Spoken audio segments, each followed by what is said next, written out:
कलाम खुदा में से आज का टॉपिक है वक्त को गनीमत जानो और दानाओं की मानिंद चलो। इफ्सियों 5वें बाब की 15वीं आयत से हम पढ़ेंगे। इफ्सस की कलीसिया को लिखा गया पौलुस रसूल का ख़त 5वां बाब 15वीं आयत से हम उसकी 21वीं आयत यानी ये पूरा जो हिस्सा है, पैसेज है, इसको हम पढ़ेंगे। ये पूरा पैराग्राफ है जो 15वीं आयत से शुरू होकर 21वीं आयत तक ये पैसेज जाता है, 15 से 21 तक। इफ्सियों 5:15।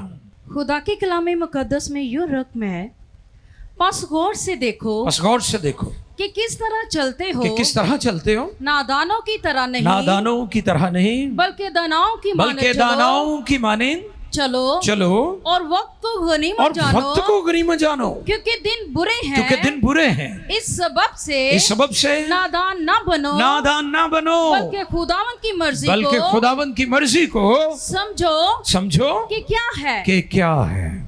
और शराब में मतवाले ना बनो। हाँ, शराब में मतवाले ना बनो क्योंकि इससे बद चलनी वाक़या होती है, बल्कि रूह से मामूर होते जाओ और आपस में मज़ामीर और गीत और रूहानी गज़लें गाया करो और दिल से खुदावंद के लिए गाते बजाते रहा करो। और सब बातों में हमारे खुदावंद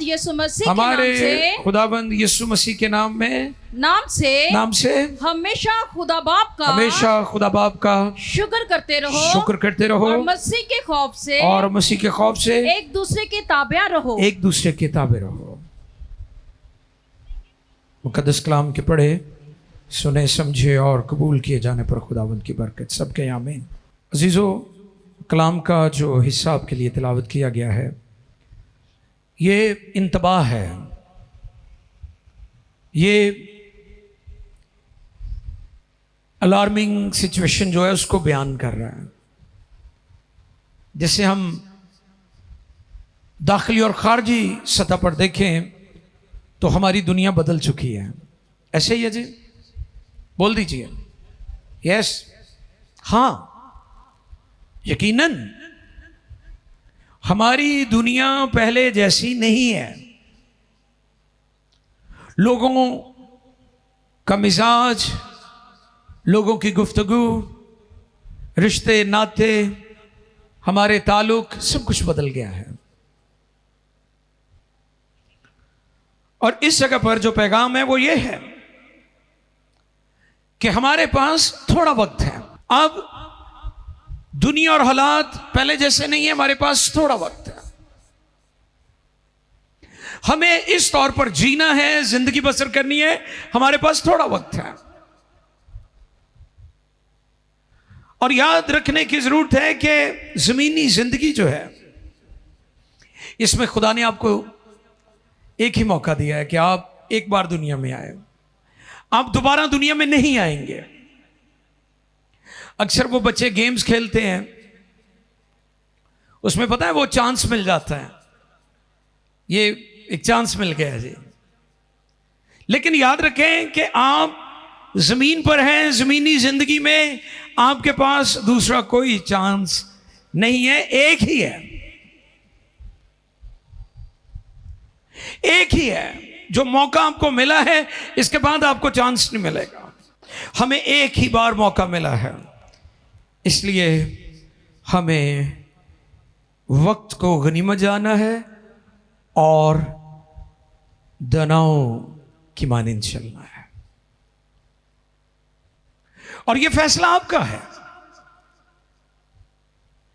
ना ही आप हादसाती तौर पर फिरदौस खुदा की बादशाही में चले जाएंगे और ना ही आप हादसाती तौर पर जहन्नम में चले जाएंगे।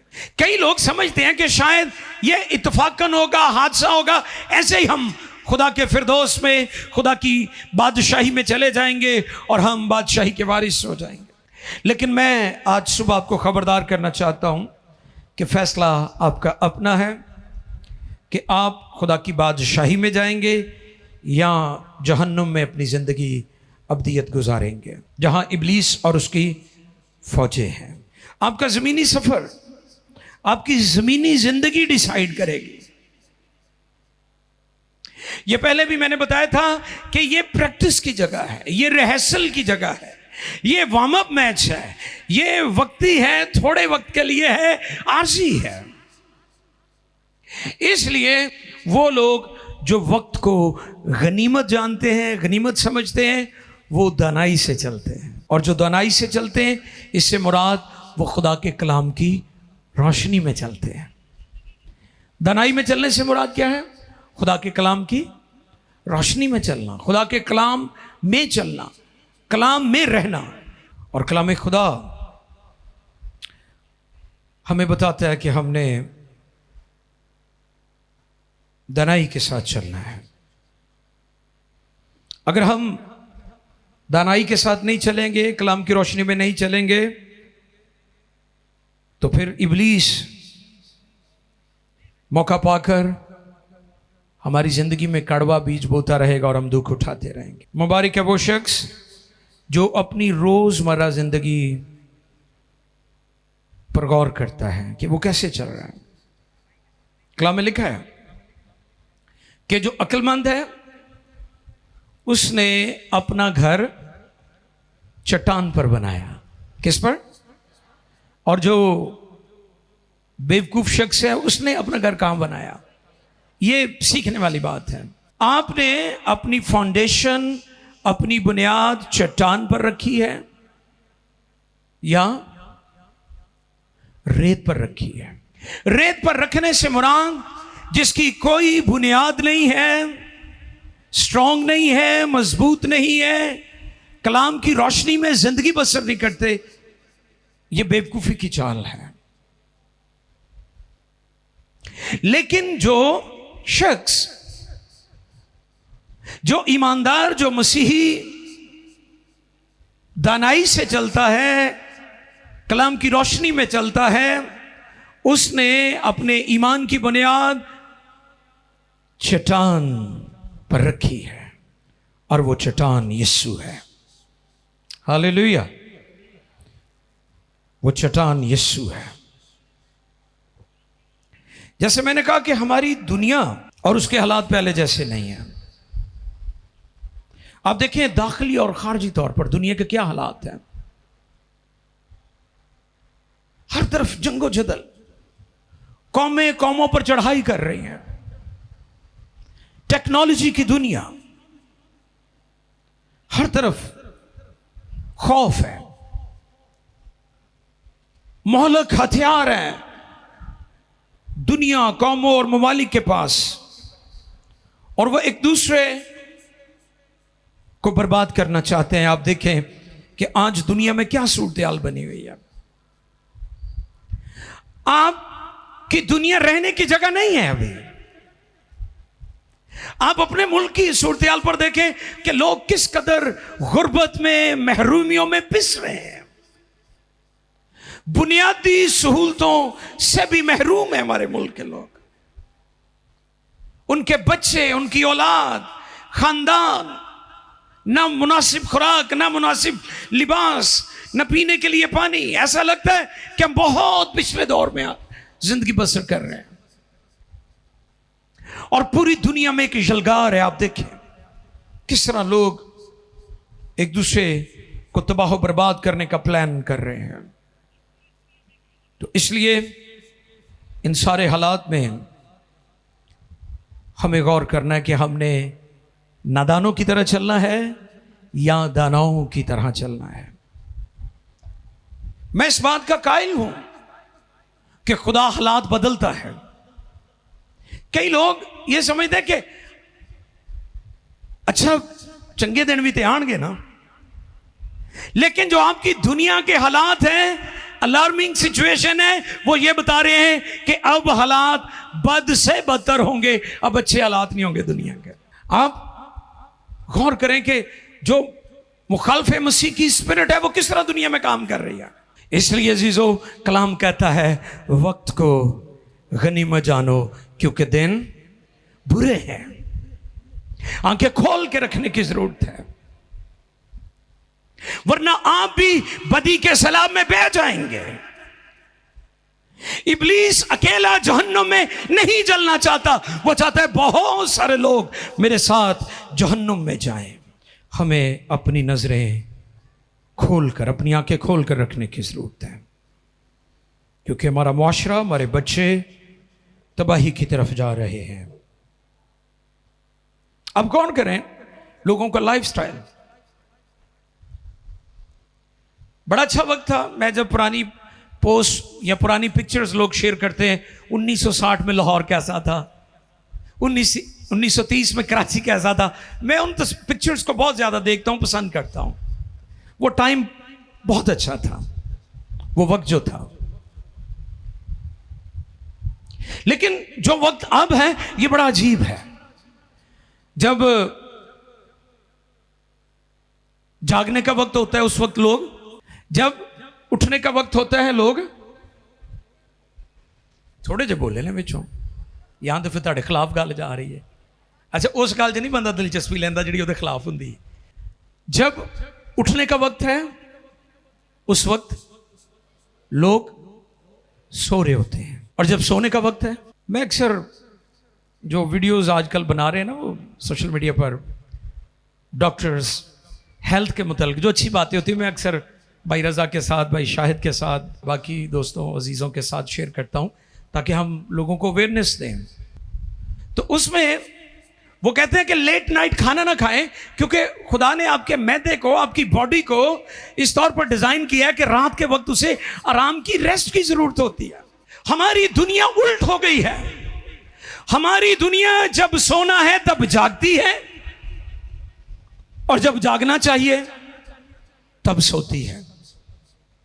जब अपने मैदे को आराम देना है, खाने से रोकना है, उस वक्त हम खाना खा रहे होते हैं, और जब खाना खाने का वक्त होता है, जो खुदा की कुदरत, उसकी नेचर है, उसके खिलाफ चलते हुए उस वक्त हम अपने मैदे को खुराक से रोकते हैं। इसलिए आज का इंसान बीमारियों, प्रॉब्लम्स, ब्लड प्रेशर, शुगर, जिगर की बीमारियां, दिल की बीमारियां, हार्ट अटैक, छोटे बच्चे डिप्रेशन का शिकार, मेरा सिर दुखता है, मेरी आंखां दुखदियां ने, मैनू नींद नहीं आती। ये इसलिए है आपने नेचर को चैलेंज किया है, आप वक्त की नजाकत को समझ नहीं रहे। कलाम कहता है वक्त को गनीमत जानो। हमने अपनी दुनिया को, जो खुदा की दुनिया थी, उसके खिलाफ कर लिया है, उल्ट कर लिया है हमने उसको। इसलिए हम दुख उठा रहे हैं, इसलिए हम सेहतमंद जिंदगी, ना हमारी बदनी सेहत है, ना हमारे रिश्तों में कोई सेहत है, हम अजीब तरह की अबतरी और तजब्जुब में मुब्तला हो चुके हैं। इसलिए कलाम कहता है वक्त को गनीमत जानो और दानाओं की मानंद चलने की जरूरत है। 3 लोग हैं जिनका मैंने नाम नोट किया है, जिन्होंने फैसला किया था कि दानाई के साथ चलना है और कलाम के साथ खड़े रहना है। और याद रखें, जो कलाम के साथ खड़े रहते हैं वो ही दानाई से चलते हैं, दूसरे नहीं चल सकते। आज आप चेक कर लें कि सिर्फ वो लोग जो खुदावंद में हैं उनकी जिंदगी में आपको कोई खुशी, शादमानी नजर आएगी। बाकी दुनिया बुरे तरीके से टूटी हुई है, बुरे तरीके से दुनिया तबाही और बर्बादी का शिकार हो रही है। उनमें 3 नाम है मेरे सामने। नंबर 1 मुकद्दस नूह, बुजुर्ग नूह की शख्सियत है, और दूसरी मुकद्दस एलिया नबी की शख्सियत है, और तीसरी मुकद्दस यूसुफ की शख्सियत है। ये 3 बड़ी शख्सियात, बड़ी अजीम हस्तियां मेरे सामने थी जब मैं इस पर गौर कर रहा था कि हमने वक्त को गनीमत जानना है। तो ये 3 अजीम बड़ी हस्तियां मेरे सामने थी। पहली कौन सी है जी? नूह रासपान साहब। सारी दुनिया बिगड़ गई, सारी दुनिया का तरीका बदल गया, सारी दुनिया की रविशें बदल गई, लेकिन नूह खुदा के कलाम के साथ खड़ा था। हालेलुया। और आपको पता है कि बाहर बारिश हो रही थी, लोग डुब डुब के मरन दे सन, लेकिन नूह और उसका खानदान कश्ती के अंदर बिल्कुल महफूज था, क्योंकि वो खुदा के कलाम के साथ खड़ा था। याद रखें, इस दुनिया में भी वो लोग जो खुदा के कलाम के साथ खड़े हैं वो महफूज रहेंगे, क्योंकि जो कलाम के साथ खड़े हैं, कलाम की रोशनी में चलते हैं, वही दानाई की चाल चलते हैं। वरना बेवकूफियां ही बेवकूफियां ने, और बेवकूफियां तो भी लोग खुश होंगे ने, बौंगियां मार मार के लोग हैप्पी होंगे ने कि जी असी मैं बौंगियां मारने आओ।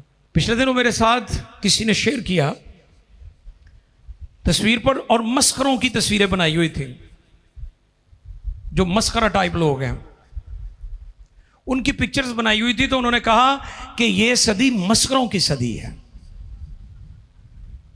मस्करे आपको पता ही है, बेवकूफियां करने वाले, नादान, बेवकूफ, बौंगियां मार के अपनी बौंगियां ते हसी जाते हैं।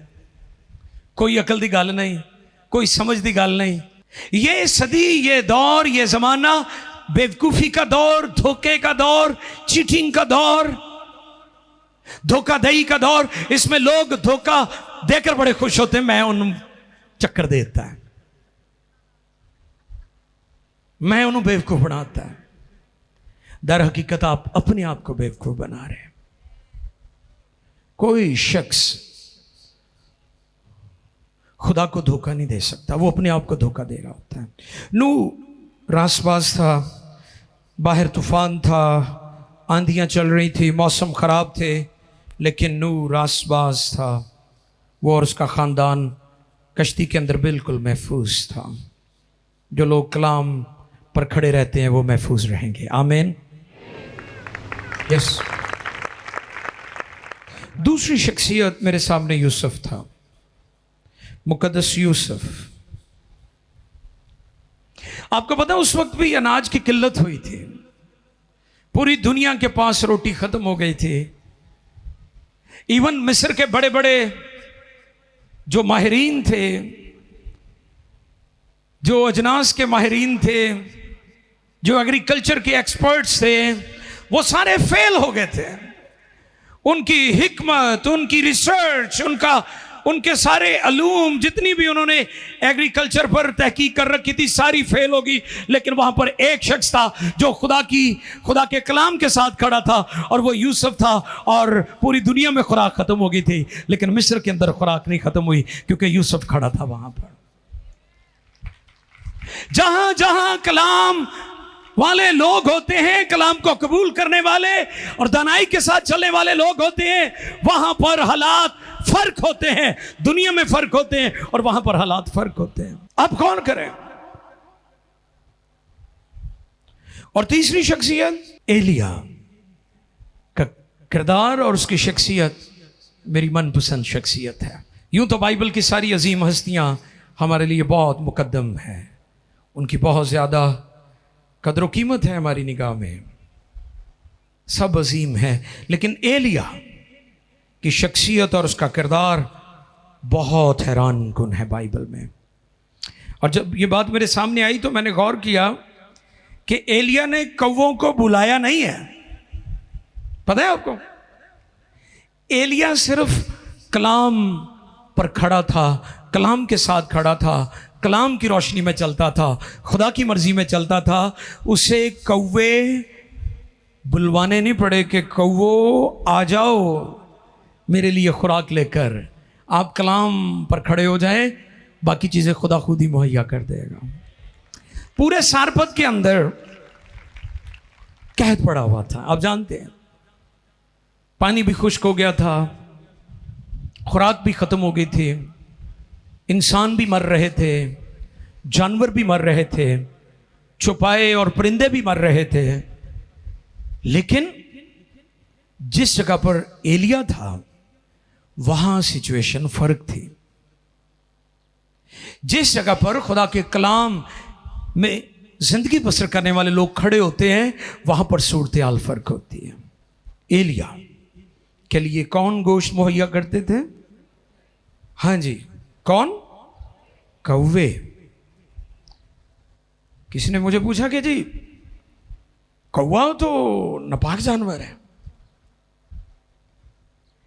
है कि हो गया कि खुदा उन इस्तेमाल कर रहे हैं। तो उनके लिए यह मेरा मैसेज था कि खुदा का अपना तरीका है, वो कभी गधी को इस्तेमाल कर लेता है, कभी कौवों को इस्तेमाल करता है। यही तो उसकी खूबसूरती है कि दुनिया के कमज़ोर और रद्द किए हुए लोगों को खुदा गैर मामूली बना देता है। हमारी ज़िंदगी में कई चीज़ें बहुत ऑर्डिनरी सी होती हैं, आम सी होती हैं, खुदा उन्हें इस्तेमाल करके, उन लोगों को इस्तेमाल करके, उन चीज़ों को इस्तेमाल करके खुदा बताता है कि खुदा कादिर मुतलक है, वो सब कुछ करने की कुदरत रखता है। कलाम की रोशनी में चलना, दानाई से चलना है, और फिर कलाम पर अमल करना, दानाई के साथ चलना है।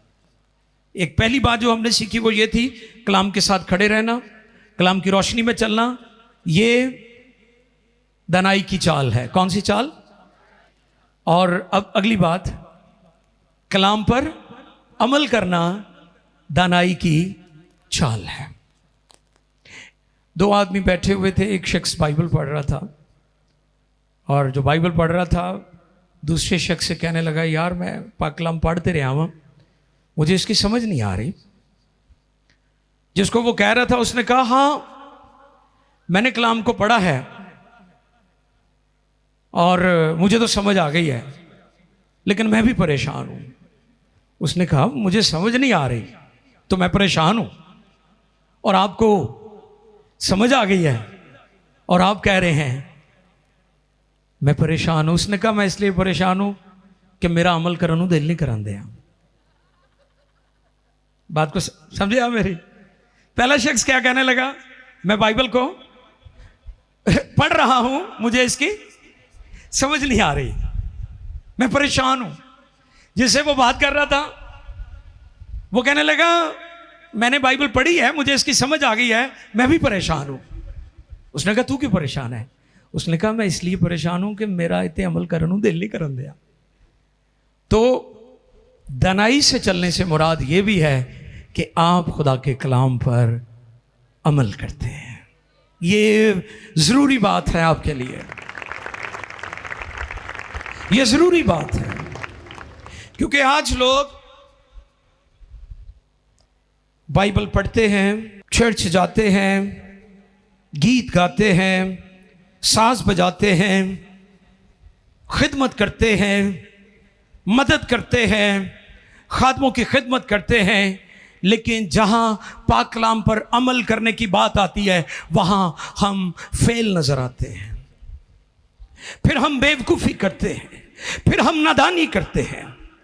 मैं जल्दी जल्दी इस पैगाम को वाइंड अप करना चाहता हूं। हमारे पास पैटर्न क्या है? आए देखें पैटर्न जो है 18 और 19वीं आयत। ये 18वीं और 19वीं आयत पढ़िए जी, 5वें बाब की 18वीं और 19वीं आयत, जल्दी जल्दी पढ़िएगा जी। और शराब में मतवाले ना बनो, शराब में मतवाले ना बनो। हुण समझ आ गई लोगों नूं कि मसीहत दे विच शराब जड़ी है जायज नहीं, वो जायज नहीं, हराम है। शराब में मतवाले ना बनो, ना बनो, क्योंकि इससे बात चलनी, क्योंकि उसका रिजल्ट भी दसिया कि भैड़े काम करता है, जो पी लवे वो चंगे काम किदों करेगा। शराब, शराब, किसी ने कहा शरारत का पानी, शरारत का पानी, वो पानी पीकर जिन्नू शरारतां सुझण, ज्यादा ज़हन ही शरारती हो जाए। हमें याद रखना है कि हमने दानाई से चलना है। कैसे चलना है? दानाई से चलना है। पैटर्न क्या है सुने जी। और शराब में मतवाले ना बनो, क्योंकि इससे बद चलनी वाक़ई होती है, बल्कि रूह से मामूर होते जाओ। ये पैटर्न है, रूह से मामूर होते जाओ।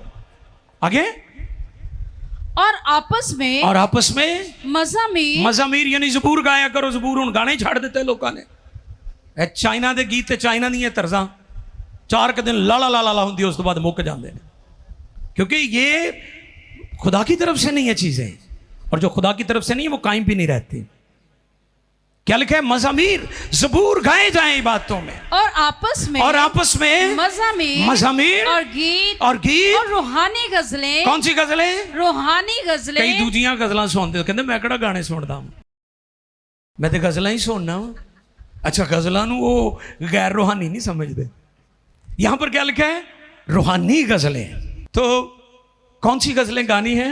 और रूहानी गजलें गाया ये करो। पैटर्न मैं आपको दे रहा हूं कि आपकी लाइफ का, आपके घर का, आपके माहौल का, आपकी जिंदगी में ये पैटर्न होना चाहिए, फिर आप दना है। ये नहीं संडे नु सर्विस की थी, एक्चुअली संडे को तो आपको फ्यूल दिया जाता है, आप रूहानी तौर पर पेट्रोल हासिल करते हैं। असल प्रोसेस ते मंडे तो शुरू होती है ताड़ी, असल रूहानी जिंदगी मंडे से आपकी शुरू होती है। तुसी संडे नु इबादत करके दौड़ जाते हो, मुड़ के कहते हो oh praise the Lord I am righteous, मैं रासपास बंदा हुआ खुदा दा।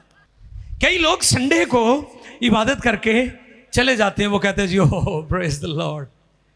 आप पैटर्न, यही पैटर्न होना चाहिए। क्या? रूहानी गजलें, आपस में मज़ामीर, आपस में मज़ामीर और गीत और रूहानी गजलें, और रूहानी गजलें गाया करो और दिल से खुदावंत के लिए, दिल से खुदावंत के लिए गाते बजाते रहा करो। और सब बातों में हमारे खुदावंत यीशु मसीह के नाम में हमेशा खुदा बाप का शुक्र करते रहो और मसीह के खौफ से एक दूसरे के ताबिया रहो। पाकरू के लिए जोरदार तालियां दें। ये पैटर्न है क्रिश्चियन लाइफ का, ये तर्ज़े जिंदगी एक मसीही की, ये माहौल है आपके खानदान का, ये वो तरीका है जिससे आप दनाई की जिंदगी बसर कर सकते हैं।